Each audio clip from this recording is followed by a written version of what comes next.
Nanatanteraka fambolekazo tany Mertsetosika androany ny mpiasan'ny ministeran'ny postra sy ny fifandraisan-davitra tafiditra tanteraka ao anatin'ny fanamafisana ny fitiavan-tanindrazana sy ny vinina ny foloan'ny Repoblika izany. Michel Aranarjo. Mitohatra ny fanatanterana ny vinana napetraky ny filohan'ny Repoblika ny hamerenana ny Madagasikara ho nosy maitso. Isandro nanao ny anjara ny androany avy eo anivon'ny ministeran'ny postra ny fifandraisan-davitra ary ny fampiroboroboana ny Aitao Arakajy Mirindra.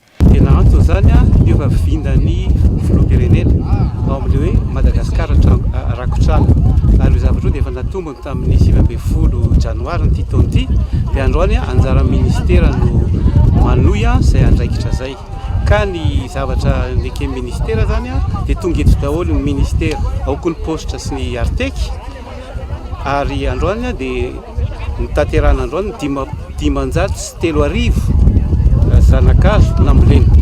Nandritra ny fandraisam-pitenenana nanambarany ministry ny postra ny fifandraisan-davitra ary ny fampiroboroboana ny Aitao Arakajy Mirindra fa ho mariky ny fitiavan-tanindrazana ny asa atao ary hoentiny eny anivon'ny toeram-piasana ny fitiavana ny tanindrazana.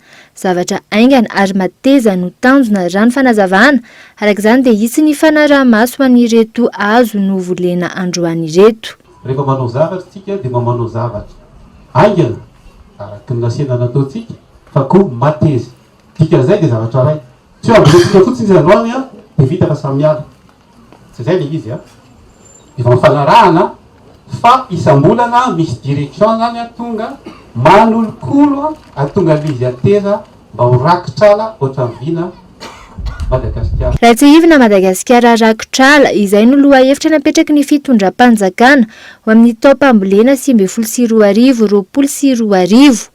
Tanjona amin'izany ny ambolena azo amin'ny velaran-tany 4 hektara isan-taona.